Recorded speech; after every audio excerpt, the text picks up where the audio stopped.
16h30, Cyrielle Sarah Cohen.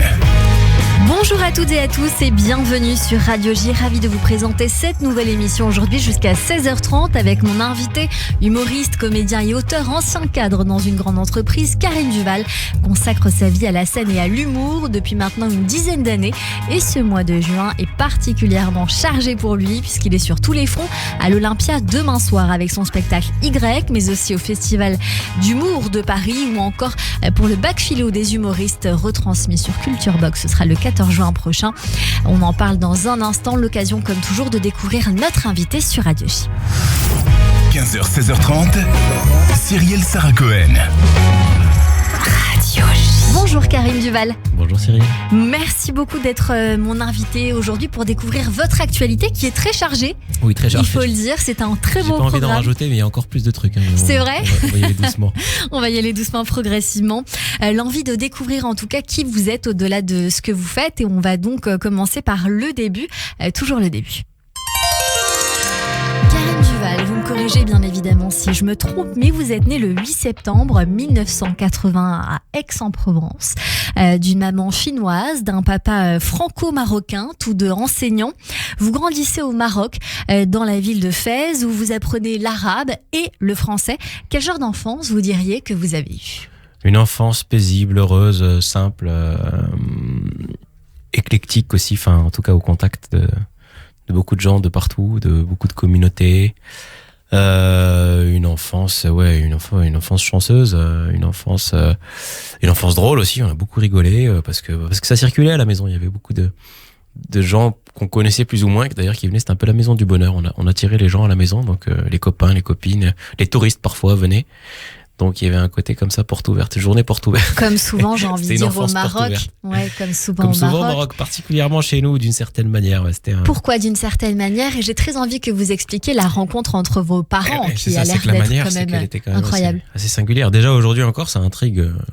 Karim Duval, alors les gens ne voient pas ma tête, mais j'ai une tête d'asiatique, donc Karim Duval avec une maman chinoise, un père franco-marocain, ça intrigue aujourd'hui, mais alors à l'époque on était vraiment des ovnis, on était avant la mondialisation, les années 80 quand même. Donc on voyait un petit garçon comme ça avec une tête au bol, une coupe au bol, la coupe de Mireille Mathieu qui passait dans la rue. Ça intriguait, donc voilà, bien sûr j'ai droit au Jackie Chan, etc. de convenance. Mais ouais, donc forcément on était une famille un peu particulière, je crois, et je crois que ça fascinait un peu les gens, et donc on attirait un peu comme ça des touristes parfois, et puis des gens de toute catégorie sociale aussi. C'est un métissage au-delà du métissage génétique, il y a un métissage social. J'ai vraiment deux branches dans ma famille. J'allais à l'école française, donc plutôt la bourgeoisie marocaine.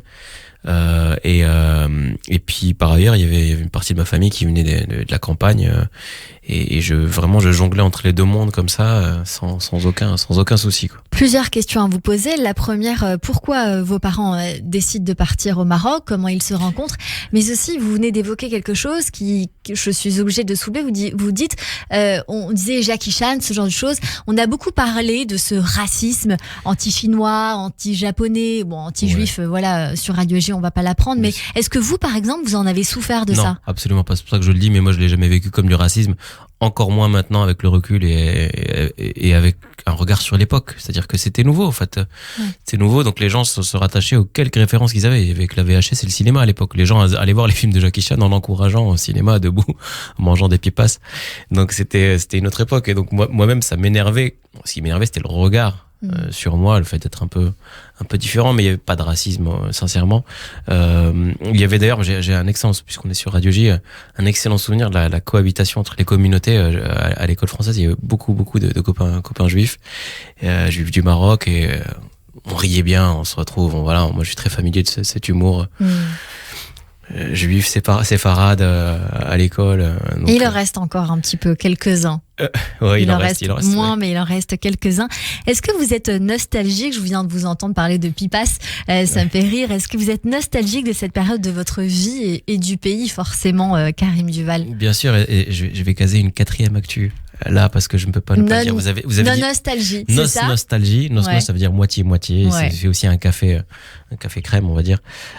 Et donc, j'ai un spectacle qui s'appelle Nostalgie, où j'exprime toute cette nostalgie envers le Maroc que je ne peux pas exprimer ici parce que parce que c'est un spectacle qui est quand même empreint de toute cette période, toute cette enfance, tout ce vécu, et que je partage avec qui veut. Évidemment, tout le monde est bienvenu, mais je sais que je parle, notamment parce que je parle un peu arabe dedans, voire pas mal, et que je fais allusion à des références pointues de la culture marocaine.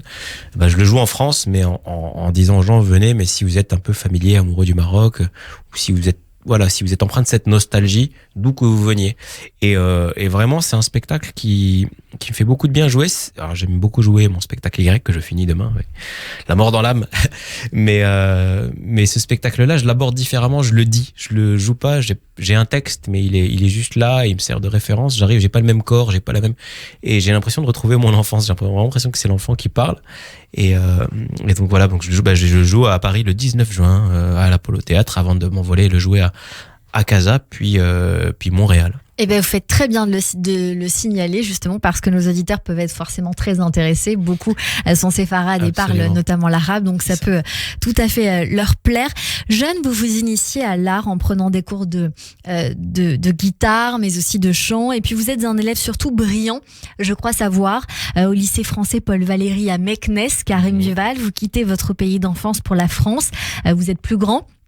Vous rejoignez les classes préparatoires du lycée Sainte-Geneviève à Versailles, suivi d'études d'ingénieur à l'école centrale de Paris.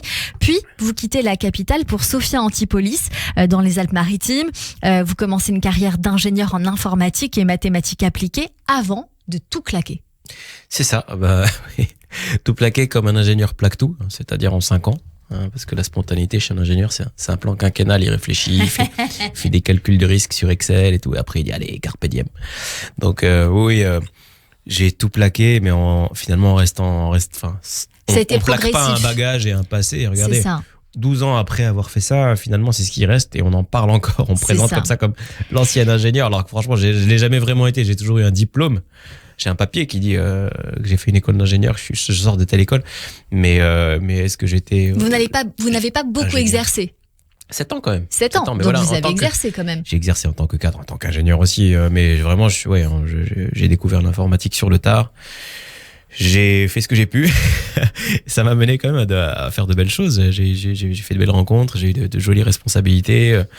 J'ai beaucoup voyagé, j'ai eu la chance de beaucoup voyager pendant ce contrat-là. Donc je suis pas parti à contre-cœur, quoi. Je suis pas parti avec de la rancœur. Je suis parti parce que j'ai découvert la scène et que la scène m'attirait, je voulais en savoir plus. Et c'est ça. Et donc j'ai pas tout plaqué, j'ai pas claqué la porte à ma boîte. On va dire que ça s'est fait. Oui, voilà, ça s'est fait très progressivement parce que pendant ce temps vous apprenez l'improvisation et l'écriture avec la compagnie Artistes Antibois Associés Théâtre. Oui, racontez-nous, c'est quoi ça? Bien sûr, j'ai commencé le théâtre. En fait, j'étais en voyage en Corée avec un collègue de la boîte qui était assez haut placé, et puis qui me dit au détour d'une discussion un peu informelle comme ça, comme on discute souvent quand on part en voyage au bout du monde, on parle d'autres trucs que du boulot d'un moment, et puis il me dit moi je prends des cours de one man show.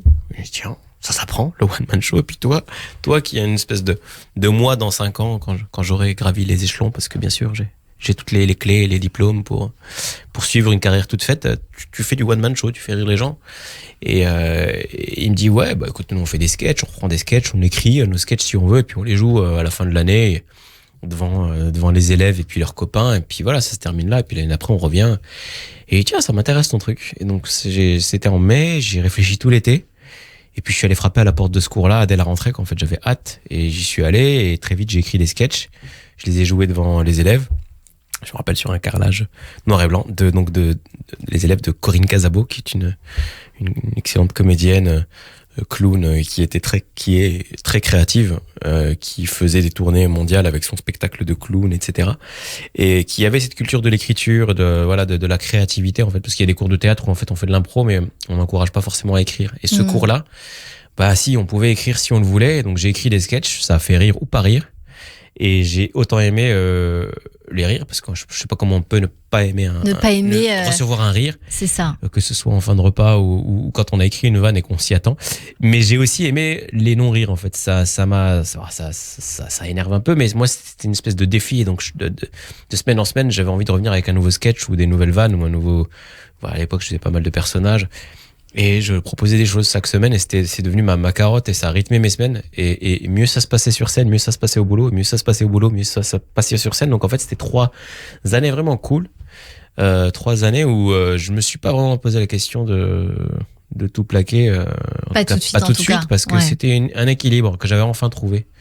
Vous allez trouver un style qui repose sur le métissage et les voyages. Dans un premier temps, vous allez faire beaucoup de premières parties, comme Gaspard Proust, Michel Boujna ou encore Patrick Timsit ou Arnaud de Samer. Oui. Un premier spectacle intitulé D'un commun accord, présenté dans toute la France en 2010. Vous êtes distingué de plusieurs prix, par exemple le prix du jury au Festival du Rire de Fayence et bien d'autres en parallèle de ce travail. Comment justement, puisque vous en parliez, Karim Duval, vous gérez ça ? Vous dites dans toute la France, dans toutes les salles des fêtes de France. Ça reste toute la France. Je gère ça, oui, parce que là, on parle d'un commun accord, c'est vraiment les prémices de mon premier spectacle officiel Melting Pot, mais non, c'était vraiment autre chose parce que d'un commun accord, ça fait allusion, il faut voir l'affiche, une affiche des années 2000. C'est les débuts. Je sortais d'une guitare comme ça. Donc c'était ma guitare et c'est ma guitare, comme vous l'avez dit, j'ai fait de la guitare quand j'étais petit, bon, pas très bien, et j'ai jamais pris de cours de chant par contre. La guitare m'a amené à la scène et à oser m'exprimer, moi qui étais un grand timide et à qui on reprochait toujours d'être timide, de pas assez parler en classe, etc. Donc d'un commun accord, c'était vraiment un ramassis de sketch où je me cachais derrière la guitare, où je parlais à la guitare, mais vraiment elle était là et c'était un personnage et c'est comme ça que pendant ces 3 années entre ma vie d'ingénieur et ma vie d'artiste amateur, j'ai réussi à tenir parce que je me cachais derrière la guitare et je me dis non mais en fait c'est pas vraiment moi, je raconte pas ma vie, je raconte ma relation à la guitare et puis je fais des sketchs pour faire rire et pas me dévoiler parce que le rire en fait ça peut vite être un garde-fou en fait pour pas trop se livrer. Alors qu'on a la sensation que c'est l'inverse. C'est comme ça que j'ai géré, mais c'est comme ça aussi que j'ai eu des choses qui à l'époque me faisaient rire, me plaisaient, que j'aimais bien défendre sur scène et j'y croyais parce qu'aujourd'hui, si je devais reprendre la même décision aujourd'hui là de ce que j'ai fait il y a 12 ans, jamais j'irais rejouer ces sketchs-là. Mais évidemment, ce serait différent. Parce que l'époque a changé, mon humour a changé. Mais c'est assez normal, ça fait partie de votre évolution. Vous revisitez ensuite ce premier spectacle qui deviendra Melting Pot de 2013 à 2018, à la suite, à la limite du one man et du seul en scène d'humour que vous faites perdurer longtemps avant de participer à des émissions humoristiques qu'on connaît tous bien sûr. On ne demande qu'à en rire avec Laurent Ruquier, ça pique mais c'est bon sur Europe 1 avec Anne Roumanoff ou encore le Marrakech du rire. Et puis vous ouvrez une chaîne YouTube. Oui. C'est ça. Et ça, quand même, faut en parler parce que vous publiez des émissions de cuisine, d'abord humoristiques, intitulées Les drôles de recettes de Karim Duval, puis Pitch, où vous interrogez sous la forme de sketch des fondateurs d'entreprises sociales lyonnaises, parce que vous allez vivre à Lyon. Vous avez tout vu. Et certains d'entre nous vous ont peut-être découvert à travers ces vidéos sur les réseaux sociaux, en particulier sur LinkedIn. Et ça, c'est très fort quand même de les publier sur LinkedIn. Ça, c'est plus récent, avec ces dernières vidéos un peu mordantes qui dépeignent sans concession le monde du travail des années 2010, des startups en particulier. Et il y a bien d'autres choses, notamment le covidisme. On découvre. Je m'appelle Étienne Samaritain, j'ai 36 ans, je suis covidiste modéré. En gros, tout ce qu'il y a de plus normal, je me lave les mains 40 à 50 fois par jour, je dis bonjour avec le coude, j'ouvre les portes avec le coude et les referme avec le pied. Je m'appelle Ernesto Valverde, je suis le fondateur du collectif Les Guerrilleros de la RSE, un think tank qui fédère les défenseurs de la croissance verte. Nous sommes une association intergénérationnelle avec l'ambition écologique des années 2020 et la mentalité consumériste des années 80. Greta Thunberg avec une coupe mulet. Je pense qu'il faut voir l'enfant à minima comme une entreprise et de préférence comme une start-up. Clairement, je suis plus Amazon que Jiffy. C'est assez drôle. On voit dans divers personnages très différents. Forcément, j'ai pas pu tout mettre. Donc, 3 extraits avec les guérilleros de la RSE, élever son enfant en mode start-up ou encore le covidisme. Où est-ce que vous allez chercher tout ça, Karim Duval? Et est-ce que vous êtes seul à aller chercher tout ça? Et oui, je suis seul. C'est vraiment, l'écriture, c'est vraiment ce que je préfère, je crois, dans ce métier. Même si j'adore la scène et faire des vidéos et me regarder le nombril comme beaucoup d'humoristes. Mais j'ai cherché dans la vie, en fait. Je publie pas à fréquence régulière, donc je suis pas très actif sur YouTube. J'ai une petite chaîne YouTube et je publie quand vraiment l'idée vient. Et parfois j'ai une idée ou j'ai un thème que j'ai envie de traiter, mais j'ai pas l'angle, j'ai pas le bon personnage, j'ai pas la bonne manière de l'aborder qui fait que ce sera un peu unique et un peu surprenant. Donc ça peut prendre. J'aime bien dire que j'écris mes vidéos en 6 mois, dont un jour. Et quand l'idée vient, elle vient. Et voilà. Mais oui, ça vient de ma tête. Je sais pas trop de tout ce bagage. Vous allez sortir votre premier ouvrage humoristique, Petit Précis de culture bullshit. Et ça m'a beaucoup fait rire. Aux éditions Le Robert, qui concerne encore le monde du travail et la Startup Nation. Pourquoi c'est un livre qui parle à beaucoup de gens ?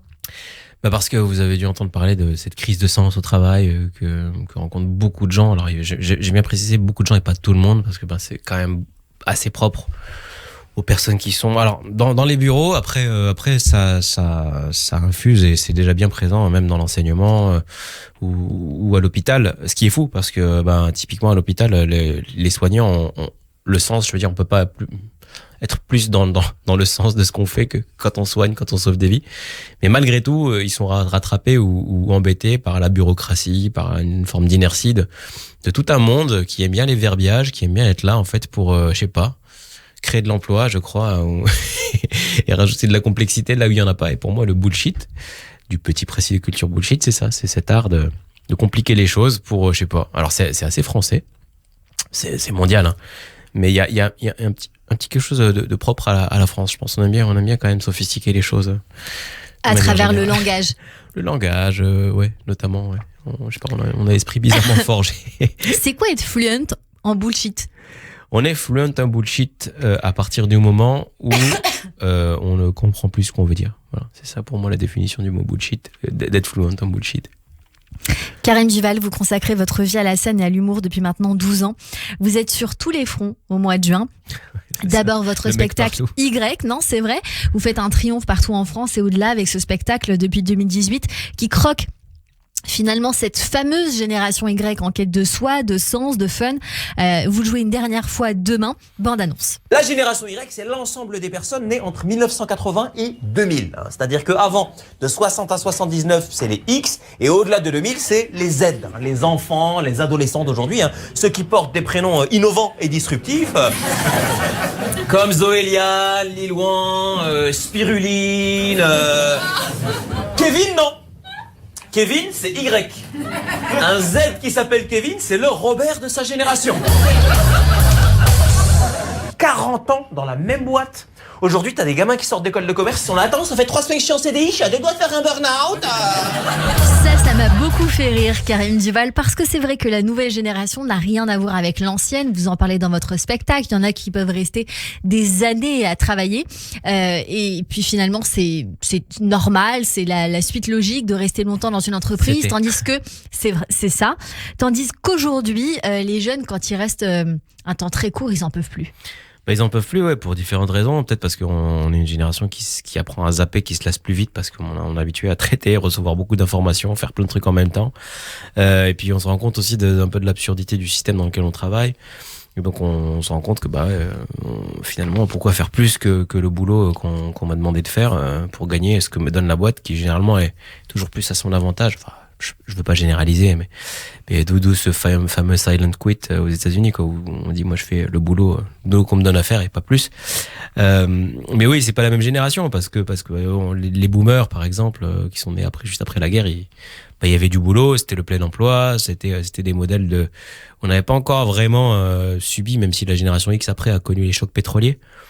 Ils n'avaient pas encore vraiment subi le cynisme de ce système de croissance, etc. Mais si je peux me permettre, mais c'est ça qui est paradoxal, c'est qu'on a de plus en plus de mal à trouver un travail, mais finalement, sans doute, quand on le trouve, on a envie de changer plus rapidement. Et ouais, parce que alors il y a peut-être un côté aussi, on va tous mourir, et que les gens se disent, de toute façon.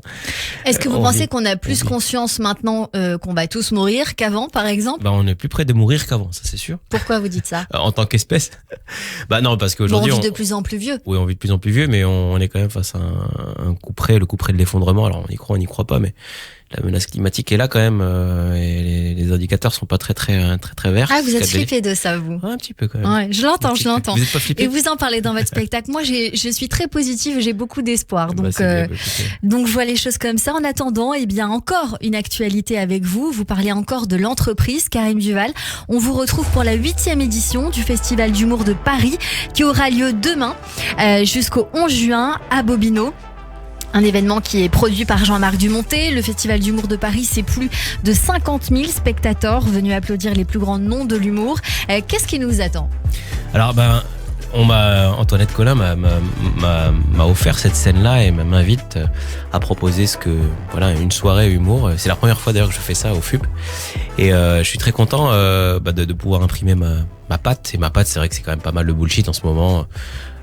Et donc j'ai décidé d'appeler ça Startup Stand-Up. Ce sera le 11 juin, donc la dernière date, parce que sur les premières dates, il y aura le 7 Labajon, le 8 Boudère et plusieurs invités bien sûr, et le 9 et 10 stand-up de soir en mode comedy club pour notamment faire gagner un humoriste par soir, il me semble. Il y a eu Paul Mirabel, Jimo ou encore Charles Nouveau qui sont passés par là, et vous clôturez donc ce festival. Ça s'appelle Startup Stand-up. Je veux tout savoir. Eh ben, Startup Stand-up, il y a Startup dedans. Donc il y aura sûrement un baby-foot sur scène et des fat boys et des tables de ping-pong et des post-it, évidemment. Donc l'idée, c'est de teinter ce plateau d'humour où les humoristes vont pas tous faire des sketchs sur la startup. Il y aura de la startup, il y aura des petits clins d'œil, mais l'idée, c'était de ramener des humoristes qui sont très éclectiques dans leur style et d'unifier tout le monde autour de ce concept de startup. Donc on va essayer de monter une boîte, je pense, sur scène. On va essayer de lever des fonds. Et puis on va essayer d'attribuer un poste bien précis à chaque humoriste. Je sais pas moi, par exemple Pierre Thévenoud, que je suis très très content d'accueillir. Il sera peut-être Chief Province Officer, parce que voilà, lui son truc c'est la province. On a bien donné des noms un peu ronflants comme ça au poste des start-upers. Il y aura d'autres invités. Il y aura Lucie Carbone, qui elle connaît bien le monde de l'entreprise. Il y aura Franjo. Je crois qu'il aime bien le surf, il aime bien pas faire grand chose. C'est ce qu'il aime mettre en avant. Tout ça, ça va être de l'impro. J'adore. Non, ça va pas être de l'impro. Il y aura de l'impro, évidemment, mais ça va pas être de l'impro. Non, c'est des gens qui viennent avec des sets assez solides. On a vraiment un super line-up. Je parle comme un start-upper ou un stand-upper d'ailleurs. Super line-up, un super ensemble d'artistes qui vont défiler sur scène, et vraiment c'est tous des gens que j'adore, qui sont très très forts, très efficaces. Il y a Malika, il y a Lucie Carbone, Pierre Thévenoud, Franjo, Warini Chen, qui est un copain qui est vraiment super. Il y a Elodie Arnould. Bref,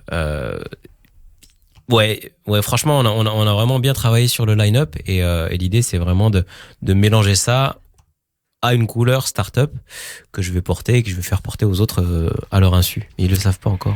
Vous restez encore avec nous, Karim Duval. On va continuer à parler d'une autre actualité. Bac philo des humoristes sur l'antenne de Radio J. Ça promet aussi, évidemment. On a promis, bien sûr, beaucoup d'actualités avec vous. On continue cette émission avec vous dans un instant, avec également nos chroniqueurs qui nous rejoignent pour découvrir vos goûts culturels qui en disent long sur vous. Mais tout de suite, le rappel des titres sur Radio J.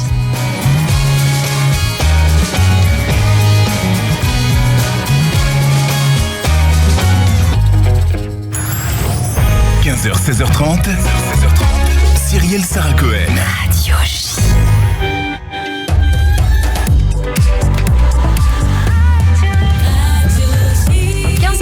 Sur Radio J, bonjour et bienvenue si vous venez de nous rejoindre tout de suite. Le rappel des titres avec Eva Soto. Bonjour Eva.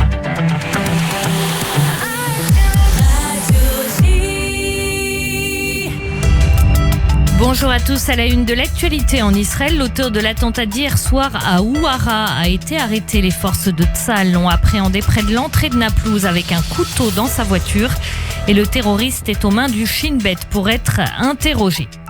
Diplomatie, une avancée politique importante. Israël et les Philippines veulent doubler leurs échanges commerciaux d'1 demi-milliard de dollars en 2022. Ils ont déjà augmenté de 70% en un an. Le ministre des Affaires étrangères, Eli Cohen, a passé 3 jours à Manille.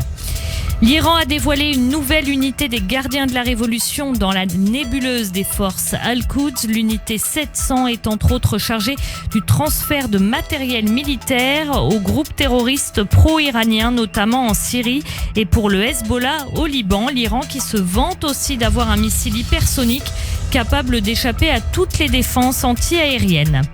La guerre en Ukraine après la destruction du barrage de Kakhovka, l'OTAN dénonce la brutalité de la Russie, mais pour le Kremlin, toute la responsabilité repose sur le régime de Kiev. En Autriche, la mairie refuse de retirer d'une place la statue d'un maire antisémite, mais va dépenser 500 000 € pour incliner cette statue. Une gifle pour tous ceux qui sont touchés par l'antisémitisme, a commenté la présidente de l'Union des étudiants juifs d'Autriche. En France, 7 ans de prison ferme contre Shalom Assouline, le Mohel, condamné pour viol et agression sexuelle en prison. Les menottes lui ont été passées tout de suite après l'énoncé du verdict hier devant le tribunal de Pontoise. 14e semaine de mobilisation contre la réforme des retraites. Les opposants au texte manifestent aux 4 coins de la France. Le cortège a commencé à avancer à Paris où 70 000 personnes sont attendues. 4 000 policiers sont en charge de la sécurité. Et merci beaucoup Eva Soto. On vous retrouve à 16h pour le journal complet. Tout de suite une très courte pause et c'est la suite de notre émission avec Karim Duval et mes chroniqueurs qui nous rejoignent sur Radio J. Radio J. Radio J. Bonjour, c'est Lise Gutmann. Le 10-11, Lise Gutmann. Ravie de vous retrouver tous les matins au programme Judaïsme, divertissement, communauté. Radio J. L'hôtel El Konin Tel Aviv, le légendaire, le premier hôtel tel-avivien créé à Neve Tzedek en 1913, rouvre enfin 80 ans après sa fermeture. Avec son design élégant, luxueux, éclectique et moderne, tout en conservant l'esprit d'origine, l'hôtel El Konin Tel Aviv apporte une touche de sophistication et de charme à la française dans la ville blanche. Piscine et bar sur toit, face à la mer, spa Clarins et produits d'accueil Clarins en chambre, salle VIP pour des événements intimes. Et ce n'est pas tout. L'hôtel El Konin Tel Aviv vous propose l'Époque. Restaurant exclusif avec pour la première fois en Israël, la signature au bûchon, le chef aux 31 étoiles Michelin à travers le monde. Eh oui, l'hôtel El Konin Tel Aviv est tout simplement exceptionnel. L'hôtel El Konin Tel Aviv, 00 972 3 548 40 00 00 972 3 548 40 00. L'hôtel El Konin Tel Aviv, incontournable. Le magazine S par Sophie Davant. Bonjour, c'est Sophie. Pour fêter ses 2 ans, mon magazine S fait peau neuve pour mieux répondre à vos préoccupations et à vos envies. Santé, psycho, mode, beauté, plein de nouveautés avec les conseils des meilleurs experts, des témoignages et des bons plans pour se sentir bien. Le magazine S par Sophie Davant chez votre marchand de journaux. Radio J. Radio J. Radio J. Radio J. 15h, 16h30. Cyrielle Sarah Cohen. De retour sur l'antenne de Radio J. Merci de passer votre après-midi avec nous jusqu'à 16h30 avec mon invité aujourd'hui, Karim Duval. Et alors, il y en a de l'actualité. Le 7 juin, c'est-à-dire demain, vous serez à l'Olympia pour la dernière de votre spectacle Y. Le 11 juin, carte blanche au Festival d'humour de Paris à Bobino pour la soirée Startup Stand-Up qui commence demain également. Et puis le 14 juin, Karim Duval en prime et en direct sur Culture Box, le bac philo des humoristes. J'ai très envie de savoir de quoi il s'agit parce que je sais que vous êtes à la manœuvre et puis que vous avez inventé ce concept. En prime et surtout au Théâtre Libre en live, donc vous pouvez venir assister au spectacle. Le bac philo des humoristes. 20h30. À 20h30, absolument. Comme l'indique son nom, c'est le jour du bac philo, le 14 juin, donc ça ne peut avoir lieu que le 14 juin. Parce qu'on triche pas. Ces jours-là, les bacheliers, donc les terminales passent leur bac, on reçoit les sujets du bac philo le matin, ils planchent dessus pendant 4 heures. Et dès que la presse révèle les sujets, nous, avec mes copains humoristes que j'ai invités, on découvre les sujets et puis chaque humoriste après part dans son coin avec un sujet qui s'engage à traiter sous forme d'un sketch le soir, sans filet, devant le public du Théâtre Libre, 900 personnes et potentiellement beaucoup de téléspectateurs. Et en direct sur Rire et Chanson, une radio concurrente, mais on la cite. Et normalement, on doit pas. C'est pas grave. C'est fait. On coupera en on direct. Peut pas. On dira on pas est qu'on est en direct. direct. Mais c'est pas bien grave, on est corpo. Et donc voilà, et c'est un exercice qui est assez périlleux, mais qui en fait où les artistes sont dans une forme de fragilité que les gens adorent. Et donc le public est avec eux et généralement ça donne. Enfin, c'est la 3e édition cette année, c'est la première fois que c'est télévisé, mais les 2 premières éditions, c'était juste génial, quoi. Ils sont tous surpassés, ils ont sorti des sketchs qu'ils avaient jamais joués. Parce qu'il faut savoir que nous, quand vous nous voyez faire des blagues comme ça, on a l'air naturel et tout, mais en fait, c'est des trucs qu'on a joué des centaines de fois parfois. Là, non. Là, c'est du texte, des vannes que personne n'a jamais sorti, on sait pas, et à partir d'un sujet de philo. Donc, quand même, le sujet, il est pas facile. Oui, c'est périlleux, évidemment. Ça permet aussi de se tester, justement, sur l'écriture rapide, j'ai envie de dire rapide, aussi. À partir d'un truc qui est quand même costaud à comprendre, mais en fait, assez vite, ça renvoie à des notions quand même familières. Donc, en fait, assez vite, on se rattache à des situations de la vie quotidienne, et puis on n'est pas obligé de coller au sujet ou de citer Heidegger ou Platon. On peut ne pas aussi, on peut citer, je sais pas qui, Amel Bent ou... Une belle programmation avec vous, Karim Duval. Oui, une belle programmation, beaucoup d'artistes, Nicole Ferroni, Christine Bérou, Oldelaf, Les Coquettes, Ahmed Sparrow, Jérémy Crédville, Johan Metté, Cécile Marx, Laura Domange notamment. Alors Laura Domange, non, parce qu'elle sera pas là finalement. Elle ne pourra pas être parmi nous. J'ai sûrement oublié un artiste ou deux, il y en a tellement, on est 9, ils sont 9 au total. Cécile Marx, voilà, Johan Metté, Nicole Ferroni, Oldelaf, Yann Marguet, Les Coquettes, absolument. Jérémy Crédville et Ahmed Sparrow. C'est ça, et des styles très différents. Et justement, c'est pas force, parce que bon, je disais tout à l'heure, on me disait, vous êtes un artiste intello, mais en fait, un humoriste intellectuel, ou un humoriste, on dit souvent humoriste intelligent, mais tous les humours sont intelligents par essence. L'humour, c'est une forme d'intelligence, et vraiment chez celui qui rigole comme chez celui qui fait l'humour. Et là, vraiment, on a des styles très différents, de gens qui sont dans l'absurde, il y en a qui sont dans le personnage, les Coquettes sont dans la musique. Il y en a qui sont dans l'impro. Oldelaf aussi est dans la musique. Il est dans la musique, je sais pas s'il va faire de la musique d'ailleurs. Il y a une chanson que je connais et on m'a dit tu mets Oldelaf, c'est incroyable. J'ai dit mais oui, il est dans la programmation. Bien sûr. Et je trouve ça vraiment génial parce que je savais pas qu'il faisait de l'humour aussi. Donc ça permet de voir plusieurs casquettes chez les artistes qu'on a l'impression de connaître et comme quoi on ne sait jamais toujours tout.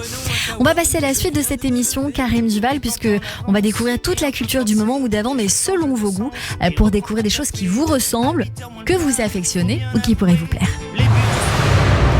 Et mes acclamations, mon enthousiasme, vive à notre bienfaiteur. Olé, olé, olé. Au théâtre. Et tout de suite, Christophe Barbier nous emmène au théâtre voir l'avare que vous aimez tant, je crois, Karim Duval. Bonjour Christophe. Votre invité adore l'avare, Cyrielle. Ça tombe bien, mais c'est l'une des œuvres de Molière le plus populaire aujourd'hui. Cela dit, je vais le faire déchanter. Cette œuvre a connu un démarrage en demi-teinte, et même un démarrage assez négatif. À la création, 9 représentations seulement, et après, il a fallu baisser le rideau. C'est Molière lui-même qui jouait le rôle d'Harpagon. Harpagon, ça veut dire rapace, en grec ancien, et on était le 9 septembre 1668.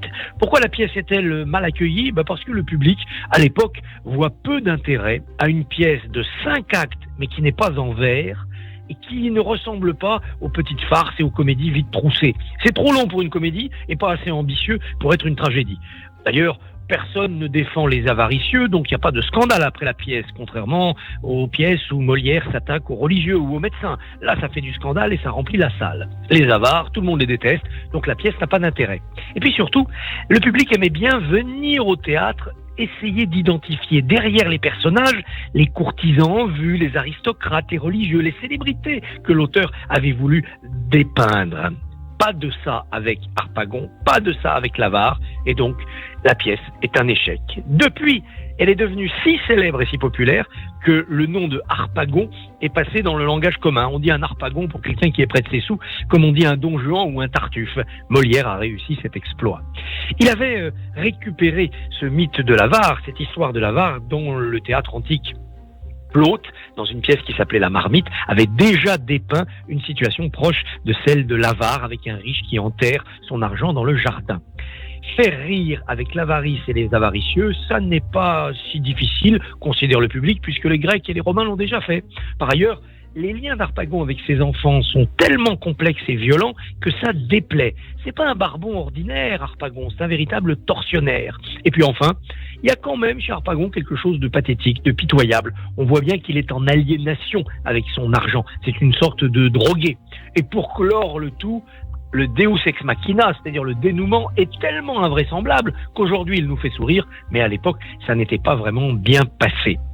Néanmoins, aujourd'hui c'est dans le patrimoine. La scène avec la flèche, montre-moi tes mains, les voilà. Les autres, on l'a tous appris à l'école. Ou bien sûr, la grande tirade de la cassette volée. Au voleur, à l'assassin, au meurtrier, justice, juste ciel, je suis perdu, je suis assassiné. On m'a coupé la gorge, on m'a dérobé mon argent. Que de gens assemblés, je ne jette mes regards sur personne qui ne me donne des soupçons, et tout me semble mon voleur. N'est-il point caché là parmi vous ? Ils me regardent tous et se mettent à rire. Je veux faire pendre tout le monde, et si je ne retrouve mon argent, je me pendrai moi-même après. Cyrielle, il faut lire et relire cette longue tirade. Tout est là. Le théâtre dans le théâtre, la folie de l'argent, la paranoïa, la solitude, la nature humaine, c'est du théâtre et c'est de la philosophie. J'ai vu Michel Bouquet incarner un harpagon hagard et dur comme la pierre au regard de tueur. J'ai vu Michel Serrault être un harpagon jouisseur et plus maquignon en fait qu'avare. J'ai vu Denis Podalides à la Comédie Française incarner une sorte de criquet venimeux, sadique avec ses enfants. Même, j'ai eu la chance de monter un jour l'avare et de mettre en scène un harpagon à la fraise élimée et à la colère terrible. J'avais choisi de faire entrer les personnages avec des costumes qui étaient de plus en plus récents au fil des siècles. Le premier personnage à entrer harpagon était habillé en XVIIe siècle et le dernier, Anselme, était habillé en cosmonaute, comme si on vivait tous dans l'espace. J'avais voulu montrer par là que cette comédie traversait les âges.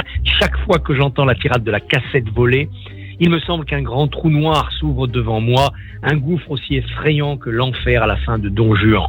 Le Seigneur Harpagon est de tous les humains, l'humain le moins humain, nous dit la flèche. Et si au contraire, Harpagon était, comme dit Nietzsche, humain, trop humain? Et vous avez bien raison, Christophe Barbier. Et puis j'en profite parce que je sais que vous le connaissez, Michel Boujna également a joué l'avare l'année dernière au Théâtre des Variétés. Je crois pas que vous l'aviez vu. Non, je l'ai pas vu. Non, Extraordinaire. Donc voilà, je sais pas s'il compte y rejouer. Je sais qu'il a joué dans Les Magnifiques là, tout récemment. Magnifique également, Michel Boujna dans l'avare. Merci beaucoup, Christophe Barbier. Tout de suite, la chronique émotion de Jérôme Goulon. Radio J. L'émotion de Jérôme Goulon. Bonjour Jérôme. Bonjour Cyrielle, bonjour Karim Duval. Alors dans cette chronique, on va entrer dans votre univers personnel et parler d'artistes ou d'œuvres que vous aimez. On commence en musique, alors vous le dites vous-même, en ce moment ce sont vos enfants qui font la loi chez vous et qui vous obligent à écouter la chanson de la Reine des Neiges et les Fatal Picard. À moins, on ne le saura jamais, que ce ne soit un alibi. Après tout, il n'y a peut-être pas de honte à écouter la Reine des Neiges ou Fatal Picard. Fatal Picard, non ? Alors quand vos enfants vous autorisent à écouter votre propre musique, Karim, l'une des chansons de votre playlist, c'est Penny Lane des Beatles. Penny Lane, une chanson sortie en 1967, remplie de nostalgie et écrite dans un contexte particulier pour les Beatles. Je m'explique. Nous sommes au mois de novembre 1966 et les Beatles viennent de décider qu'ils ne feraient plus jamais de tournée. Ça les fatigue, ils n'ont plus envie de tourner, ils veulent se consacrer au studio. Cette décision d'arrêter les concerts a une conséquence directe sur leur future production. Les membres du groupe avouent en effet à leur producteur, le célèbre George Martin, que puisqu'ils n'auront plus à interpréter leurs chansons en public, ils peuvent se lâcher et créer de nouveaux sons sans avoir peur de décevoir leur public. C'est donc dans ce contexte qu'ils écrivent plusieurs chansons, dont Penny Lane, un titre avec une sonorité un petit peu particulière, on peut l'entendre, qui peut faire penser par moments à une musique de cirque dont les Beatles ne nous avaient pas forcément habitués. Et puis cette chanson, c'est surtout une vraie Madeleine de Proust pour les Beatles. Les textes sont en effet remplis de nostalgie et dédiés au quartier de Penny Lane à Liverpool, que les deux musiciens qui ont composé cette chanson ont arpenté durant leur enfance. Pour rappel, Penny Lane, c'était notamment l'endroit où se situait un dépôt de bus dans lequel Paul McCartney se rendait pour changer de bus quand il se rendait chez John Lennon quand il était enfant. Alors cette chanson, si elle a rendu le quartier de Penny Lane mondialement célèbre, elle a aussi entraîné quelques inconvénients, devenu un lieu de pèlerinage pour les fans du groupe. Des plaques de la rue ont été régulièrement volées. Résultat, la municipalité a dû placer les plaques de plus en plus haut au fil des années, ce qui explique pourquoi, quand vous vous rendez à Penny Lane, un quartier de Liverpool, les plaques sont situées plus haut que dans les centres-villes. C'est pour éviter qu'on les vole. C'est incroyable. On va poursuivre avec une autre chanson de votre playlist, Karim Duval. Oui, alors là, on change totalement de registre, puisque l'un de vos titres préférés, mais là, on adore. Petit frère du groupe IAM. Alors, c'est vrai que ça ne nous rajeunit pas. C'est un titre sorti en 1997 sur l'album L'école du micro d'argent, considéré comme l'un des meilleurs albums de l'histoire du rap français. Alors, cet album, il est sorti à un moment où le groupe IAM était très populaire grâce à son tube, Je danse le Mia, sorti en 94, mais qui donnait au groupe une image qu'il n'aimait pas du tout.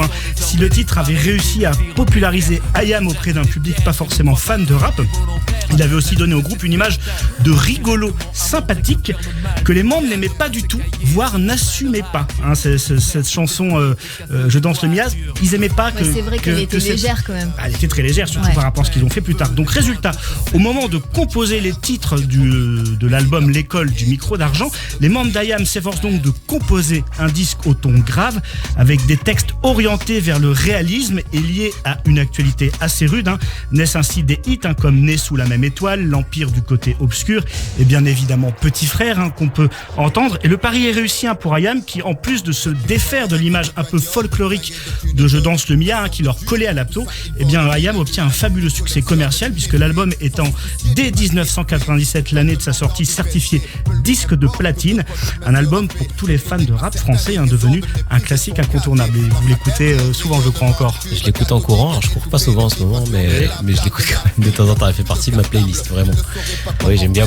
C'est marrant, ça rejoint un peu cette histoire de spectacle Y, etc., où on parle des générations. Et moi, c'est vrai que je suis né en 81, je suis assis entre la génération X et la génération Y. Et là, il y a quelque chose d'intergénérationnel chez les gens qui habitent un peu dans les quartiers, etc. Mais il y a au-delà de ça, il y a vraiment cette question intergénérationnelle qui est présente. C'est peut-être pour ça qu'elle me touche. Et puis sinon, ici, le son est bon, j'aime beaucoup. Donc j'aime ce qui dure, moi, c'est pour ça que j'ai les goûts de vieux. J'attends que le morceau soit bien installé et survive bien autant. Il est très bien installé, il a très bien survécu, il est toujours d'actu.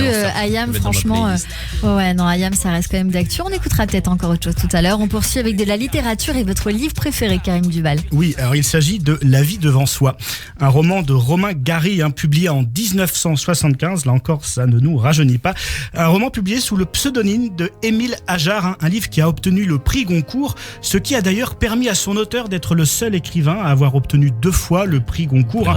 On rappelle en effet que le prix Goncourt ne peut être décerné qu'une seule fois à un même écrivain, sauf que Romain Gary, on en a déjà parlé, avait déjà obtenu le prix Goncourt en 1956 et que la vérité sur son nom d'emprunt, Émile Ajar, n'a éclaté qu'au moment de sa mort. Alors pour revenir à ce livre, La vie devant soi, l'histoire débute à Paris, dans le quartier de Belleville, dans les années 1970. Madame Rosa, une juive rescapée d'Auschwitz, prostituée à la retraite, finit ses jours en ouvrant une pension clandestine pour des enfants de prostituées justement, et parmi eux le petit Mohamed, dit Momo, qui considère Rosa comme sa propre mère.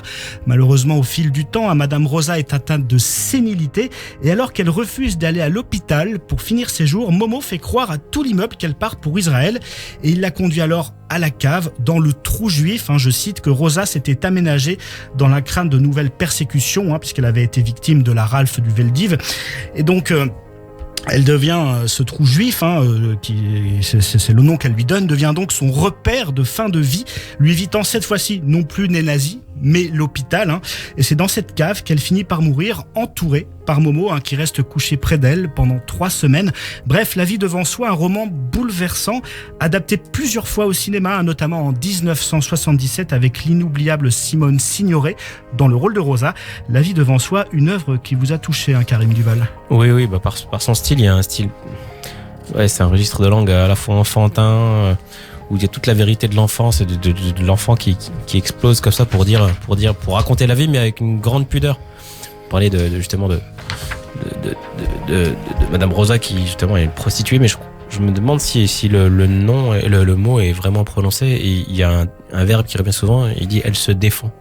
Ouais. Pour dire, et ça me touche énormément, cette pudeur en fait qu'il y a à écrire. Oui, ce n'est pas vraiment dit dans le film, tout à fait. Ouais. Ce n'est pas vraiment dit, notamment dans le film La vie devant soi, qu'on peut aussi observer pour une des plus récentes versions avec Sophia Loren, que j'ai beaucoup aimé, qu'on peut retrouver sur Netflix.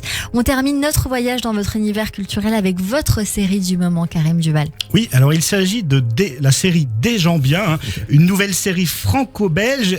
Une fois n'est pas coutume, disponible sur Arte. Je crois que vous êtes, en 2 ans d'émission, vous êtes le premier invité qui nous cite une série disponible sur Arte. Il y a tellement de bonnes séries sur Arte et c'est gratuit, comme il dit. Alors justement, cette série, donc, elle raconte l'histoire de Linda et Tom, un couple rongé par les dettes qui monte une arnaque à l'assurance vie.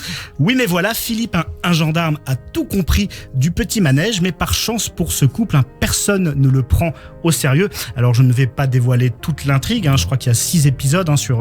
oui, ça se regarde bien et vite. Pour cette série. Eh bien, Des gens bien, c'est une vraie surprise, disponible sur Arte. Une tragicomédie qui n'est pas sans rappeler l'univers de Fargo, la série des frères Cohen, qui mêle subtilement film noir et humour noir décapant. Alors pourquoi ce titre, Des gens bien? Eh bien tout simplement parce que les héros, ce sont un peu des monsieur et madame tout le monde. On peut même presque dire qu'ils sont un petit peu inspirés de l'univers des gilets jaunes. Je crois que les auteurs ont d'ailleurs dit qu'ils étaient inspirés de certains gilets jaunes. Des gens ni riches ni pauvres, qui travaillent honnêtement, mais qui veulent accéder à un bonheur inaccessible et qui pour cela doivent flirter avec l'illégalité. Alors des héros dont le credo pourrait être une citation de Romain Gary, qui disait, c'est par là que je terminerai, il faut toujours connaître les limites du possible, pas pour s'arrêter, mais pour tenter l'impossible dans les meilleures conditions. Après tout, le bonheur, c'est seulement un bon moment à passer. Est-ce que vous êtes bien d'accord avec ça, Karim Duval ? Absolument. Ouais, non mais j'ai beaucoup aimé cette série. Il y a un côté, frère Cohen, il y a un côté, enfin Fargo, il y a un côté Dick Henneck aussi que j'aime beaucoup. Juste pour le personnage Serge qui roule dans sa vieille bagnole et qui écoute de la dance, juste fantastique. De la dance ou IAM. Ouais, c'est ça. Il écoute de la dance. Et j'aime la dance. Merci beaucoup, Jérôme Goulon. Allez, tout de suite, c'est le coup de fourchette de Sam Bérébi qui vous croque sur Radio J. C'est pas grosse, c'est fin, c'est très fin, ça se mange sans faim. Je suis dilaté. Radio J. Radio J, le coup de fourchette. Bonjour Sam Bérébi. Bonjour Cyrielle. Bonjour Karim, ça va ? Bonjour Sam, ça va bien. Je suis très heureux d'être là assis à côté de vous. Moi aussi.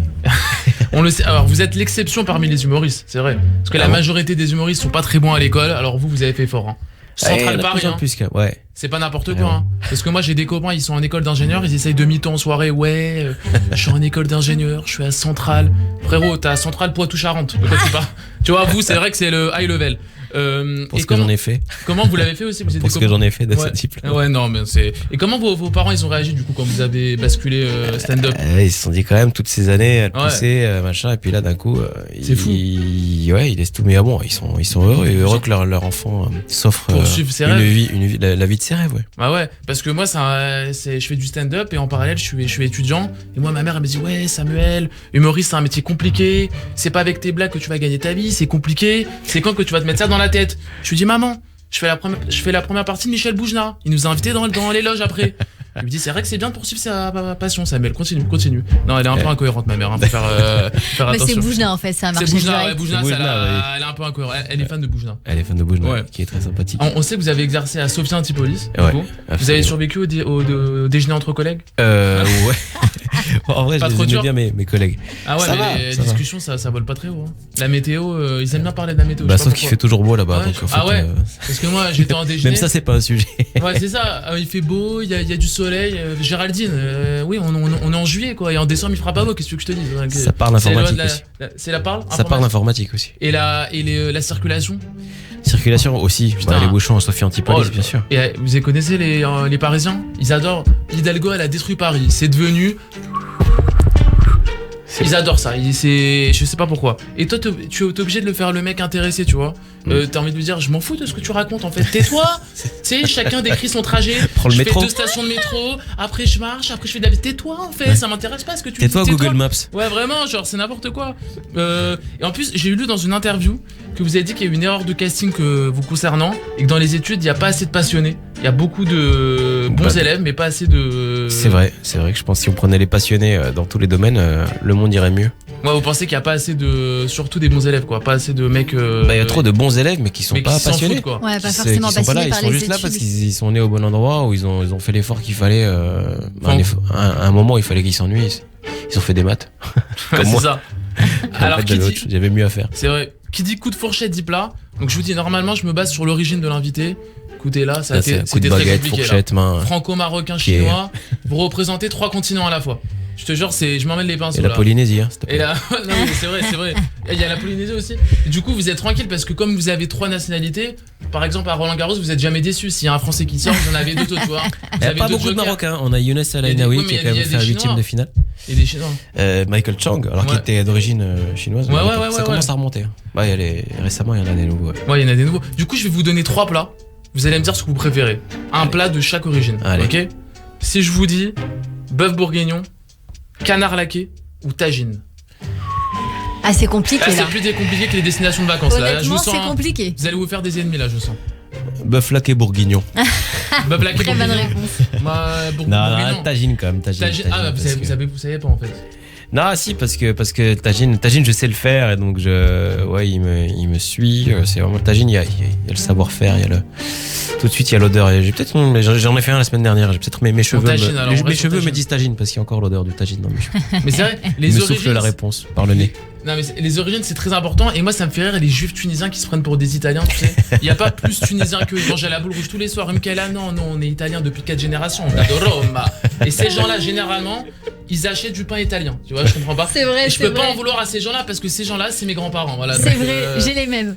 Vous aussi c'est vrai, c'est vrai qu'on a un truc avec le sud, on aime bien être des vrais du sud. Je sais pas, t'es tunisien, tu manges de la pkaïla, donc arrête de faire croire que t'es italien. Et en tout cas merci beaucoup.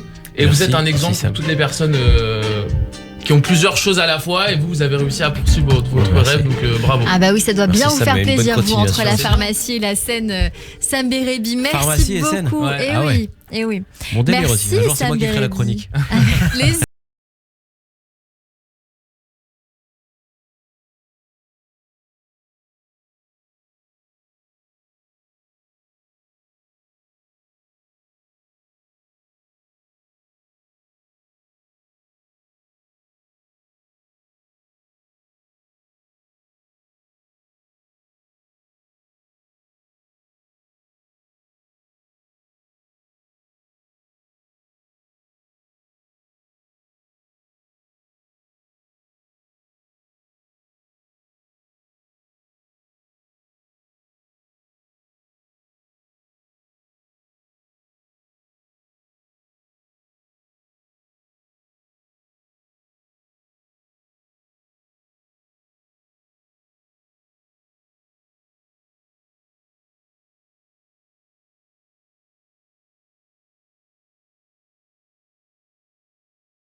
Radio J, le 6-9, Léa Moscona.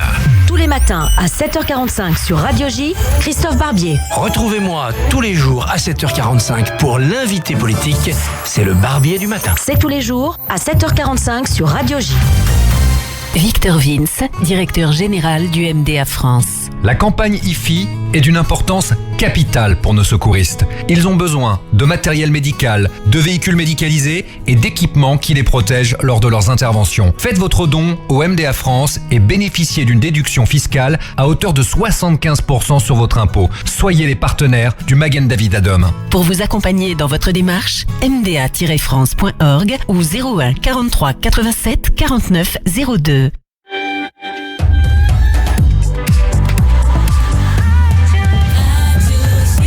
Il est 16h sur Radio J. Bonjour et bienvenue. Tout de suite, le journal de l'information avec Eva Soto.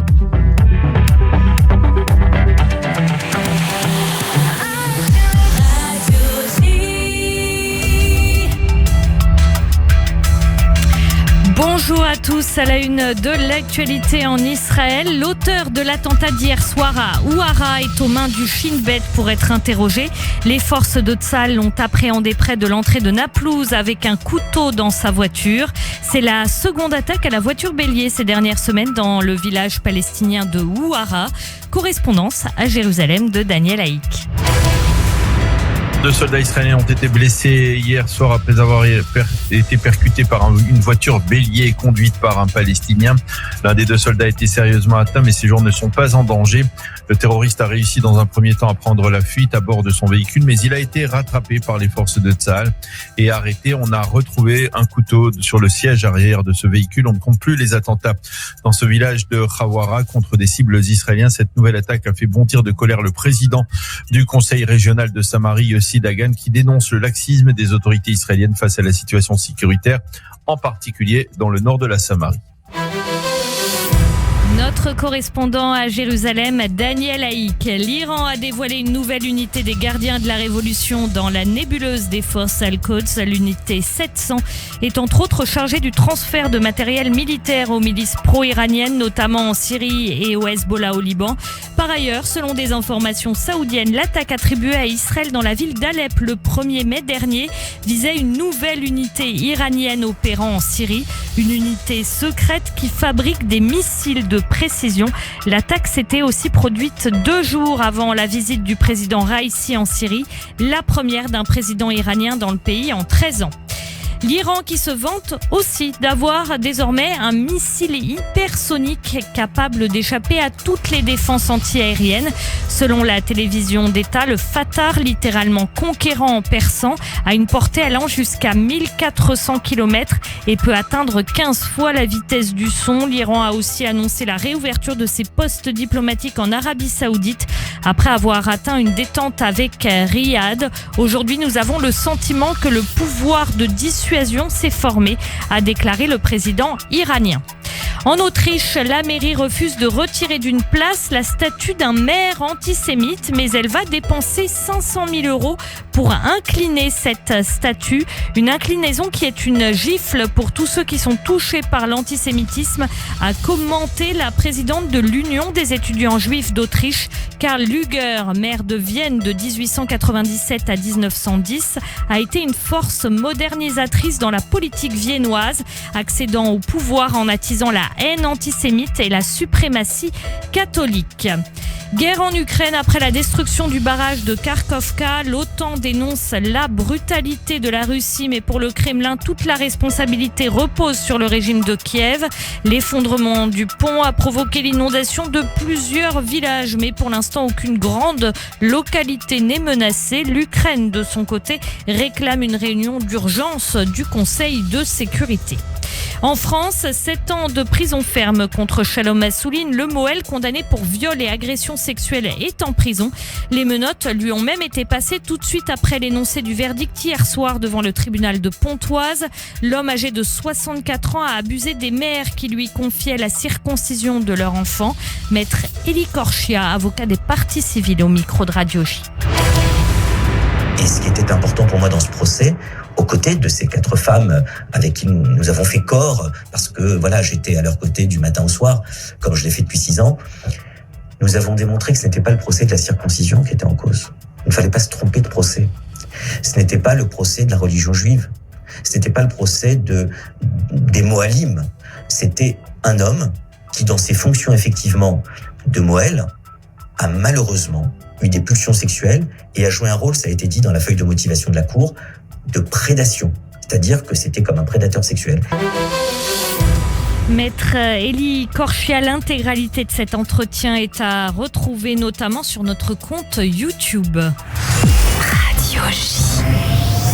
Merci beaucoup Eva Soton. On vous retrouve demain à partir de 14h en attendant une courte pause et c'est la suite de notre émission avec Karim Duval sur Radio J. Radio J. Réfoy, Serge et Nicolas Rafale. Radio J. Bonjour, c'est Serge. Bonjour, c'est Nicolas. On se retrouve tous les mardis de 21h à 22h sur Radio J. Au programme, médecine, chirurgie, bien-être et santé. Rendez-vous dans Réfoy avec les Rafales père et fils sur Radio J. Radio J. Radio J. Un message de la Fondation FSJU. Vous devez vous acquitter de l'impôt sur la fortune immobilière ? Sachez que vous pouvez en faire un geste utile et fort. Avec la Fondation FSJU, sous l'égide de la Fondation du judaïsme français, votre IFI va permettre de lutter contre la précarité, assurer l'avenir des enfants en difficulté et agir face à l'urgence humanitaire en Israël. Parce que votre cœur a toujours raison.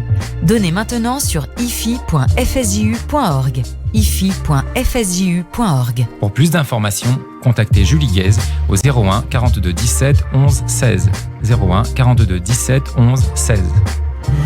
Vous écoutez Radio J. Radio J. Radio J.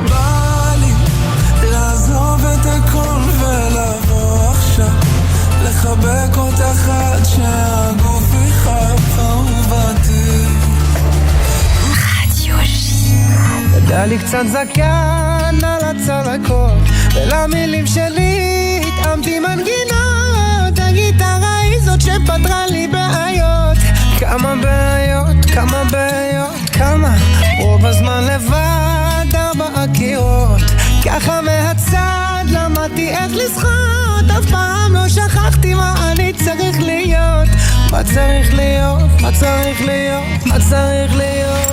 Vous écoutez Radio J.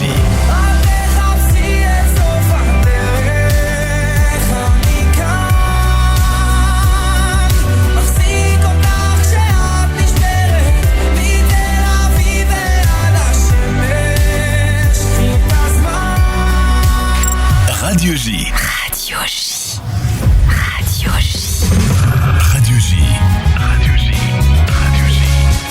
16h30, Cyrielle Sarah Cohen. De retour sur l'antenne de Radio J. Merci beaucoup d'être avec nous, avec notre invitée aujourd'hui, Karine Duval. Je le redis, évidemment, vous serez demain soir sur scène à l'Olympia pour votre spectacle Y que vous jouerez une dernière fois, ou peut-être allez savoir s'il y aura une suite. Ce sera la Je dernière. l'espère, ce sera vraiment la dernière. Dans sa forme, comme ça. Le 11 juin, carte blanche pour vous au Festival d'humour de Paris à Bobino pour la soirée Start-up et Stand-up. Ce festival démarre le 7 juin, c'est-à-dire demain. Et puis le 14 juin, vous présenterez en prime et en direct le bac philo des humoristes que vous jouerez sur scène, sur la scène du Théâtre Libre à 20h30 de mémoire. Tout de suite, on va passer à la séquence tac au tac, si vous le voulez bien. 10 questions courtes et 10 réponses courtes Moi, en donner des 2-3 réponses mots. courtes. Ouais. Oh là On va essayer ça, Allez. si vous voulez bien. Vous inquiétez J'ai le droit pas. de pas répondre. Mais je serai très tolérant si vous faites un peu plus long. Allez, c'est parti. La recette de l'amour, Karine Duval. Le faux plat. L'œuf au plat. Ah, c'est pourquoi pas. Le ou les sujets qui vous préoccupent le plus en ce moment. Le monde, tout simplement, je sais pas.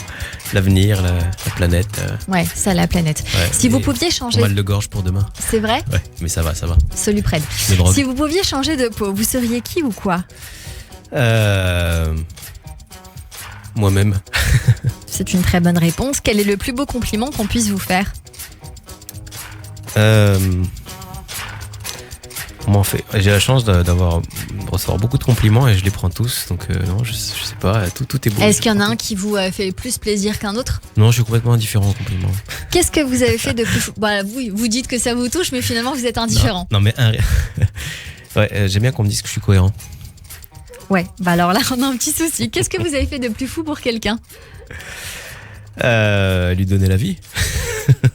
Bah oui. 2 fois. La plus belle qualité humaine pour vous, qu'est-ce que c'est, Karine Duval ? L'honnêteté. Vos 3 grands plaisirs dans la vie ? Passer du temps avec mes enfants, faire à manger et voilà, regarder la mer. Votre surnom, est-ce qu'il y en a un ? Pas tant que ça. Ma mère m'appelle Kimo. Très joli. Votre philosophie de vie ?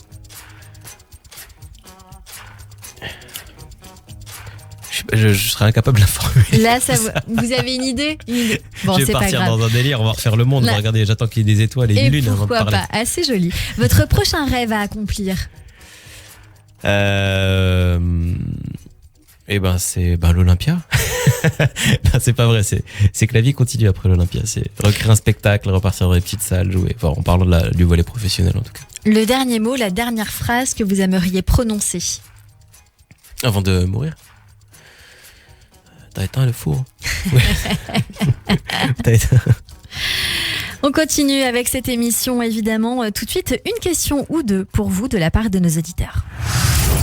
15h, 16h30, Cyrielle Sarah Cohen. Radio J. Une question de la part de Sylvie qui vous demande, est-ce que vous rêvez par exemple de jouer au cinéma ou à la télévision dans un film ? J'aimerais bien que ça m'arrive. J'aimerais bien arriver au stade où je rêverais de jouer au cinéma. Je suis très scène, très humoriste quoi. Mais je pense qu'à un moment ça va venir. Mais je crois que je rêverais plus, en parlant de cinéma, de voir un film que j'ai écrit. Oui.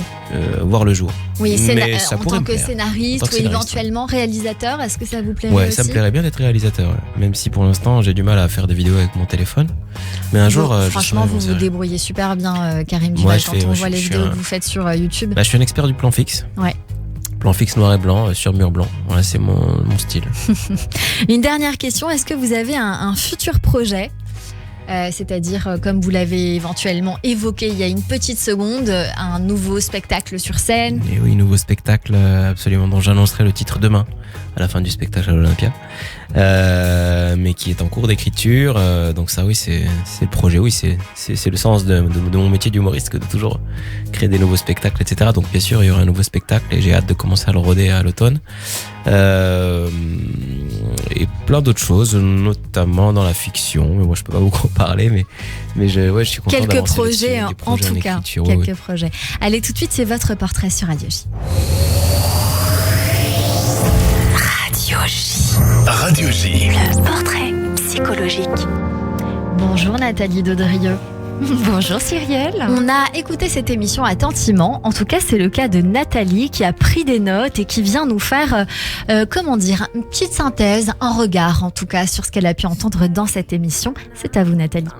Bonjour Karim Duval. Bonjour Nathalie. En effet, j'ai été attentive à tout ce que vous avez partagé aujourd'hui, donc je vais faire un petit reflet à partir de ce que vous avez osé dévoiler de vous et qui a retenu mon attention, des choses qui se sont démarquées plus que d'autres.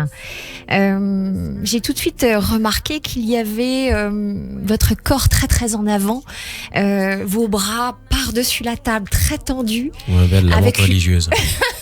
Comme une installation vraiment de votre posture très très en avant. Donc il y avait peut-être un message d'être dans la vraie écoute des questions de Cyrielle possible, et peut-être aussi une idée d'être comme vous mettez en avant votre volet professionnel aujourd'hui, vous êtes également avec votre corps, ça le raconte aussi. Vous êtes congruent finalement. Bon, ça va, c'est cohérent. Un petit peu, c'est votre compliment préféré, comme si vous étiez cohérent. Et finalement, il y a quelque chose dans le corps qui l'est. Vous êtes aligné avec votre projet professionnel ici, assez multiple, dirais-je. Il y a dans votre enfance quelque chose qui attire mon attention immédiatement. Vous êtes de multiculture, une mère chinoise, un père franco-marocain. Donc il y a un héritage d'ouverture. Et vous le dites, vous avez eu une enfance dans une maison du bonheur très très ouverte, avec beaucoup de contacts, avec différentes communautés, différents styles. Et il y avait tout de suite quelque chose qui était intriguant aux yeux des autres, parce que c'était hors de leur repère, c'était pas familier pour l'époque. Voilà, cette espèce de métissage. Et vous dites que vous étiez tout à fait à l'aise avec ça et que vous jongliez bien entre les différentes cultures, les différentes postures, notamment cette branche de votre famille qui était bourgeoise et l'autre qui était plutôt de la campagne. Alors j'ai trouvé qu'il y avait un parallèle avec votre vie professionnelle également, vos deux vies professionnelles, notamment en début de carrière, mais qui se rejouent aussi sur le fait d'emprunter différentes casquettes, l'écriture, l'interprétation, les différents projets. Vous jonglez beaucoup entre deux sphères, deux équilibres. À chaque fois, c'est cette dualité. Les paradoxes vous accompagnent. Vous êtes dans l'équilibre de la vie au travail. Le monde du travail est très au centre de tout ce que vous amenez ici aujourd'hui, en tout cas. Et en même temps, la scène. Oui, et pour moi, le rire, c'est un équilibre aussi entre la bienveillance et une forme de violence, mais pas tout à fait. Et toujours oui, à la limite, et c'est là que ça devient bien. Et oui, vous utilisez beaucoup l'humour comme pirouette, et ça se sent votre corps là à l'instant vient un peu de danser. L'équilibre, c'est pour ça en fait j'ai envie de vous faites un peu la balance, avec exactement. Donc vous êtes, vous le dites, il y a cet enfant en vous très très vivant, notamment quand vous parlez de Nos Nos, cette nostalgie du Maroc. Vous le dites que quand vous êtes sur scène avec cette posture là, c'est l'enfant qui le joue, c'est l'enfant qui le parle. Ce n'est pas vous qui le jouez, ce n'est pas le comédien qui est en avant. Vous le sentez immédiatement et voilà, vous vous offrez avec beaucoup plus de sincérité. Donc je le fasse pas quand je joue Y, mais c'est vrai qu'il y a quelque chose de en plus différent. Je saurais pas l'expliquer, mais même quand je parle arabe ou que je switch en mode Maroc, même quand je parle français, je vais reprendre l'accent de là-bas, avec les copains. Voilà. Tout de suite, il y a des petites vaguelettes qui apparaissent. C'est ça, vous êtes tout de suite dans le bain. Là aussi, vous jonglez entre les différentes langues. J'ai noté un rapport au temps pas très tranquille. La productivité et en même temps la procrastination. Votre temps d'écriture peut peut-être parfois avoir des temps de gestation un peu longs. Et puis d'un coup, vous accouchez en une journée de votre œuvre. Et ça, c'est en même temps... vous vous écoutez dans votre rythme. C'est-à-dire que vous ne subissez pas les pressions des réseaux sociaux. Non. Vous faites à partir de ce qui émerge et vous vous appuyez beaucoup sur le quotidien. La vie, vous le dites, c'est votre inspiration. Je me suis demandé, Y, ce titre du spectacle. Vous êtes assez pudique là-dessus. Qu'est-ce que vous mettez dedans ? Ça veut dire quoi pour vous ? De manière assez triviale, la génération Y, mais un état d'esprit avant tout. Et cette musique, ça donne envie de se confier. On a bien travaillé. Dans une énergie là, waouh. Et Y, c'est un état d'esprit qui va au-delà des journées entre 1980 et 2000, mais c'est un petit peu cette envie de, à la fois la mise en danger. En fait, c'est ce qui caractérise notre génération, justement cette recherche d'équilibre dans le déséquilibre du monde, de ce déséquilibre qu'on provoque justement en se mettant en situation d'inconfort, en refusant pour les plus chanceux des jobs tout faits. Pour aller élever des chèvres ou apprendre la plomberie. C'est l'envie de défier un peu les codes, les normes, défier la hiérarchie, défier les carrières toutes faites. Donc voilà, et donc j'ai voulu donner ce titre très sobre qui s'appelle Y. Et pas Génération Y, même si je pense que maintenant le spectacle se termine, mais je pense que dans 90% des promos que j'ai faites, c'est Karim Duval dans son spectacle Génération Y. Ouais. Mais voyez, on l'a pas fait. Oui, nous, c'est vrai que j'en parle, mais j'avais envie de laisser cette petite liberté de l'interpréter comme on veut, un bâton de sourcier. Why? Pourquoi? Oui, c'est pour ça que je m'interrogeais et je trouvais qu'il y avait besoin d'un peu d'éclairage pour savoir ce que vous mettiez dedans, vous, et non pas ce que les médias projettent à l'intérieur comme un peu une génération charnière. Je l'ai un peu cherché aussi. Vous dites que vous êtes toujours en train de créer du nouveau et que peut-être cette envie de quitter le monde du travail, le CDI très tranquille, peut-être que dans mon interprétation c'est une fuite de la routine, il m'a semblé. Est-ce que c'est juste? Oui, et c'est une fuite de la routine qu'il faut que j'opère encore aujourd'hui, c'est-à-dire que je vais rester sur ces thématiques parce que c'est une partie de moi, bien sûr, le monde du travail, etc. Mais il y a pas que ça, et donc c'est ma façon de faire, je pense, c'est ma patte, c'est mon langage, parce que c'est dans mon ADN que de maîtriser ce vocabulaire, me moquer du bullshit, mais en le pratiquant, en l'observant. Mais j'ai envie de parler de thématiques plus générales, peut-être. Donc oui, moi aussi, il faut que je fuis un peu ce confort-là, parce que c'est le sens même d'un artiste, c'est réussir à... Ouais, vous mettez en danger se mettre facilement. en déséquilibre, retomber, mais toujours avec panache. Mais trébucher un peu, comme ça. Sinon, ce serait pas drôle. Et c'est ce que vous faites quand vous vous mettez en scène dans des projets sans filet, vous le dites. Hein, c'est un peu sauter et voilà, le j'ai filet le bon rôle. apparaîtra. Là, je suis MC là, sur la soirée. Ah, d'accord. Oui, mais quand même, vous êtes à l'initiative d'un projet. Ouais. Et puis, je fais quand même des vannes, moi aussi, alors que j'aurais écrites avant, mais inédites aussi. Je rajoute pas des bouts de mon spectacle. Je me mets en danger aussi. Et puis bon, je suis un peu auprès des artistes. Je vis le truc avec eux, quoi. Mais ouais, j'aime bien. C'est ce que j'ai pu sentir. Peut-être qu'un jour, je le ferai. Un aventurier de l'humour. Et ben j'ai en face de moi, voilà, un artiste qui ne se limite pas à une seule catégorie. Il m'a semblé au contraire que vous cultivez vos talents sur scène afin de vous déployer un peu plus dans votre vie. Merci beaucoup, Karim Duval. Merci pour ce moment. Et merci pour ce moment également, Nathalie Dedrieux, que l'on retrouve tous les mardis sur l'antenne de Radio J. Merci pour ce portrait. Tout de suite, le coup de cœur sur Radio J. 15h, 16h30, Cyrielle Sarah Cohen. Radio J. Dans un instant, on découvre un coup de cœur en direct. Vanupier, bonjour. Bonjour. C'est un plaisir de vous avoir en face de moi. On va parler de votre album Dreamtime et du titre Purple Light. On l'écoute si vous le voulez bien, à moins que vous vouliez le jouer à la guitare, parce que j'ai vu que vous avez rapporté la guitare. Ouais, je l'ai là. Je peux vous la faire si vous voulez. Vous voulez qu'on la fasse ? Allez, on va la faire en direct. On va baisser un petit peu le son. On va juste rapprocher le micro de Nathalie Dedrieux et on va le tendre sur la guitare, parce que voilà, on n'a pas eu le temps de le faire juste avant. On va juste desserrer un peu le micro. Voilà, c'est parfait. Et puis c'est quand vous voulez, j'ai envie de dire, Vanupier sur l'antenne de Radio J avec donc ce titre Purple Light en direct.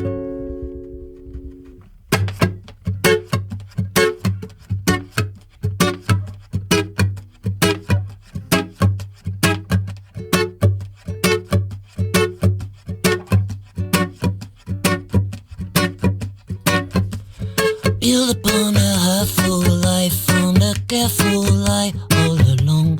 Spoil the colorful day all the long way. Why do we keep Atlanta with the land of lords on a collar, sucking up a multi? But we had so a long way.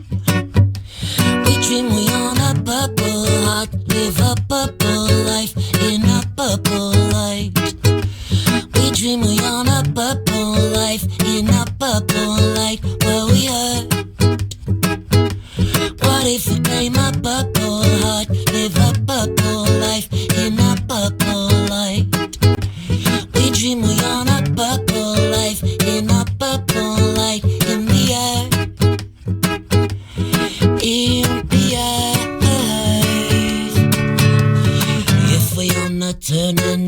Without a firm in yourself, you could afford to learn, earn, landing on a cold way.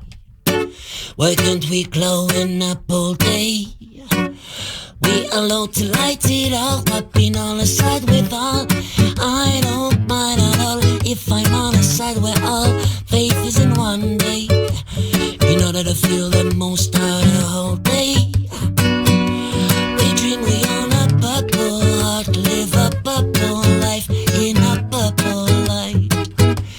We dream we own a purple life in a purple light. Well, we heard. What if we claim a purple heart, live a purple life in a purple light? We dream we own a purple life in a purple light. Well, we heard. In the earth. Ooh, why do we hold life on? We hold life on. We hold life on. Why do we hold life on? We hold life on. We hold life on. Why do we hold life on? We hold life on. We hold life on. Why do we hold life on? We hold life on. We hold life on. Why? Ooh. Why we be? Ooh. Why? Ooh. Why we be? Ooh.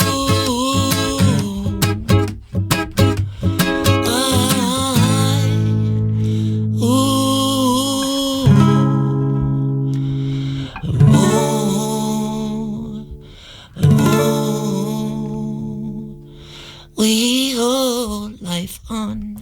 Va-nu-pied en direct sur l'antenne de Radio J. Merci beaucoup, c'est un plaisir. On vous a écouté religieusement pendant ces minutes où vous nous avez offert eh bien ce titre, troisième de votre album dont je parlais tout à l'heure, Dreamtime. Merci beaucoup. Qu'est-ce qu'il veut dire pour vous, ce titre-là? Ce titre, c'est un hommage à tout le monde, à toutes les personnes qui se donnent tous les jours pour survivre en fait. On se rend pas compte de l'énergie que tout le monde met dans la vie. On voit que les gens qui font des trucs incroyables, mais en fait, moi je suis sidéré et complètement abasourdi de l'énergie qui est mise par tout le monde pour pouvoir juste vivre et être heureux chaque jour. Et en fait, elle raconte ça, elle dit qu'on mérite tous une médaille. Vous méritez aussi une médaille et je vais vous dire pourquoi. Vous avez à peu près la même histoire que notre invité. Je le savais pas, je l'ai découvert un petit peu avant en préparant cette émission, forcément. Vous avez démarré votre carrière en tant que directeur artistique au sein d'agences de publicité parisiennes avant de passer à la création de contenu artistique plus personnel et de vous mettre donc à la musique. C'est un peu ce qu'on se disait finalement. Nous, Karim Duval, une première vie, puis une deuxième vie où on se réalise finalement davantage. Vous avez quand même un joli parcours, Va-nu-pied, et ça je vais vous laisser nous le raconter. Merci, moi je suis en effet très content de ce parcours. J'aurais pas prévu ça comme ça à la base. Moi j'avais comme rêve d'être musicien, j'aurais jamais cru que j'allais faire de la pub un jour, je me suis trouvé là-dedans un peu par hasard. Et en fait je me suis rendu compte qu'il n'y a pas de hasard justement parce que tout ce que j'ai appris dans la publicité, ça me sert aujourd'hui pour pouvoir mettre en avant ma musique, etc. Et j'aurais jamais pu faire ça si j'avais pas fait 10 ans dans la pub. Et du coup en fait tout est lié en fait. Bon on dit changement de carrière, mais bon pour moi c'est pas un si grand changement parce qu'il y a beaucoup de créatifs dans la pub. On est toujours en train d'essayer de chercher des idées et puis il y a un brassage de compétences et de style qui est assez incroyable. Donc du coup moi j'ai gardé énormément de contacts et je continue à travailler avec des gens avec qui je bossais dans la pub à l'époque et je travaille de la même façon. Le process créatif il est quasiment le même que pour écrire des chansons, c'est juste le sujet finalement qui change. Et moi je travaillais pour des sujets assez intéressants du genre Action contre la faim ou ministère de la santé, c'est des trucs assez cool quoi. Je vendais pas de yaourt et tout, donc pour le coup ça me va, ça continue. Bien sûr, la sensation de faire quelque chose de bien et que ce soit même dans la publicité ou dans votre musique aujourd'hui. 13 années de concerts quotidiens dans le métro parisien. Ouais. Moi, j'adore. J'ai rencontré un artiste la semaine dernière qui s'appelle Coucou, qui parle pas français, donc petit souci, mais je sais qu'on va le faire quand même. On va dépasser cette barrière de la langue. Je le connais en plus. Et voilà, oui. un artiste extraordinaire qui n'est pas français, qui est venu faire entre guillemets ses classes, mais qui est extrêmement connu en réalité. Et la première fois que j'ai fait de la télévision, c'était pour faire un sujet sur les musiciens du métro. Donc voilà, j'ai beaucoup d'admiration et de respect pour vous. À côté de ça, des premières parties très importantes aussi. Ouais, bah c'est ça. En fait, le métro, c'était plutôt le truc quotidien. Ça me permettait de bouffer, de payer mon loyer. Et puis surtout, ça m'évitait de faire autre chose de mon temps. Je me suis dit, si je mets tout mon temps dedans, il y a forcément un truc qui va se passer, quoi. Ouais. Et en fait, il s'est passé plein de trucs. Donc, je rencontre des artistes qui me voient dans le métro, qui passent pendant qu'ils sont en tournée, des casteurs et tout ça. Et du coup, qui me proposent des premières parties par-ci, par-là, qui me proposent un feat avec machin, voilà, des petites radios, voilà, tout ça s'est fait avec le métro complètement parce qu'il y a un brassage incroyable. Moi, je conseillerais à tous les artistes de la Terre d'aller jouer dans la rue ou dans le métro pour se faire connaître, en fait, parce que c'est vraiment le truc le plus évident, quoi. Et bien sûr, Kezia Jones, tellement d'artistes qui sont passés par le métro en plus et qui ont décollé après. On va découvrir un deuxième titre à vous. On va l'écouter pour le coup, qui s'appelle Get Over. On écoute et on revient juste à vous.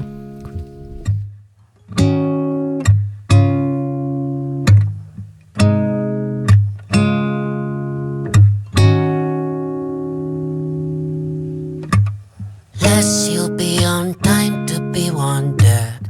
Late you'll be under. Life is on a knife edge, we all hurt, but we know how to get over, get over. Once you'll be frontless, you'll be younger. It's hard to see further. Have to learn how to look beyond, deeper than the obvious. To get over, once you'll be hurt. I know you feel to sometimes end up on the earth. Although we need to build up from the dirt, we owe the word out to be heard. Indeed, rise up on the dust. Here to board to calm mind down. We need a goal to all lay down. To be wise helps to relearn. Oh, I wish to Va-nu-pied sur l'antenne de Radio J. On parle de cet album Dreamtime qui est votre 3e album. Bravo pour cet univers qu'on est en train de découvrir sur l'antenne de Radio J. J'incite nos auditeurs à venir vous retrouver évidemment, avec notamment le festival de la 7e vague à Bretignolles-sur-Mer ou encore le festival de Poupée le 7 juillet à Saint-Malo-du-Bois ou encore le 26 août au Delta Festival à Marseille et vous rejoindre sur les réseaux sociaux évidemment. Merci beaucoup d'avoir été notre coup de cœur sur l'antenne de Radio J et merci beaucoup d'avoir été notre invitée Karine Duval. On se dit très bonne chance pour la suite de vos épisodes demain à l'Olympia notamment. Merci d'avoir été notre invitée sur l'antenne de Radio J. Carte blanche, Festival d'humour de Paris et puis on vous retrouve pour le bac philo des humoristes le 14 juin. Merci beaucoup d'avoir été avec nous et merci à toutes et à tous de nous avoir écoutés sur Radio J.